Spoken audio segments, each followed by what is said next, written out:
Ngane zakwethu angibingelele ngiphinde futhi nginamukela koNqambothi Media TV 8 nezindaba eziningi nangu ezithi usephendulile owesifazane odelelwe uBig Zulu laphana ku-Facebook la khona amdelele khona ngamateki ade awagqokile.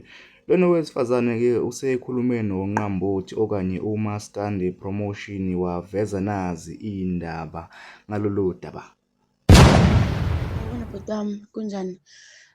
Ukhuluma noNokuthula Zwane. NgoNokuthula Zwane mina ngwasePhongolo. Ngicabanga ukuthi uzokhumbula i-post oyenzile obekade kuyikhomenti edelele uBig Zulu.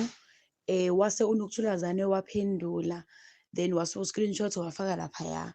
Bhuti wami bekade ngizama ukuchaza lokhu ukuthi ngiyasukeleka le akhawunti leyana ngigcina ukuyisebenzisa ngabo 2017, 2016 ngoba yabona mangathiwa ngikubonisa lesa sithombe plus isithombe sami samanje, you can tell futhi ukuthi kanjena akusimina, or uma unesikhathi uphinde futhi uviewe iprofile yami yale akhawunti le ngikubhalele ngayo manje, kunomuntu osebenzise i-akhawunti yami and okubuhlungu ukuthi lowo muntu loyo ungiblockile mina cause ngizamile ukuyisearch i-akhawunti angiyitholi, but omunye mayeyisearch uyayithola, meaning ukuthi umuntu nje osondelene kakhulu nami wangiblokha wasebenza le mkhuba. Nkosiyami bhuti wami, angazi ukuthi kungafinyela kanjani, ngiyaxolisa and manje sengiyinhlekisa-ke laphayana, vele ibe kufanele because bathuka umuntu odelelwe ubaba uBig Zulu.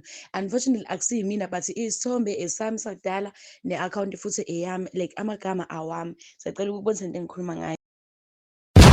Nami mina manje ngoba nje ku-2024 kuyile nyanga le sithombe lesi ngithathe izolo uma ngabe kade ngimsebenzini.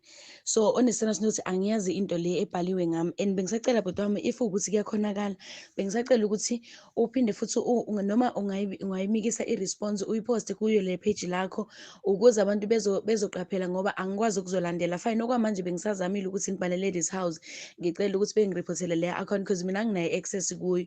Mangithi ngizama uku-check-a iy'namba, ngifuna ukuloga into le account, ngithi find my account ku-Facebook, angikhoni ukuthola lutho bhuti wami, like inhliziyo yami ibuhlungu kakhulu because angina nomuntu nje okhulumayo o-criticize abantu onjani njani. Ngisho nje le nto leyo ungayiprova even kwiprofile yami, ngihlezi Nkosi yami ngishumayela nje ivangeli mina.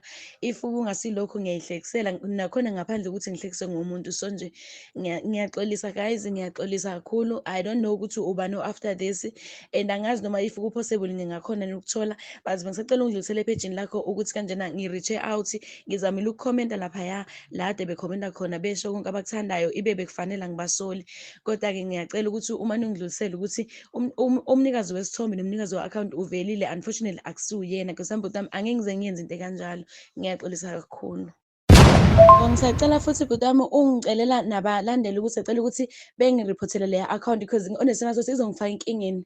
Yabona nje kuyaqala kuyanyeleza, izongifaka nje enkingeni kuzothiwa ngenza izinto ey'nkulu, and ayikho into engingayidinaya laphaya because isithombe sami imina uNokuthula Zwane, like konke nje kungokwami kahle kahle.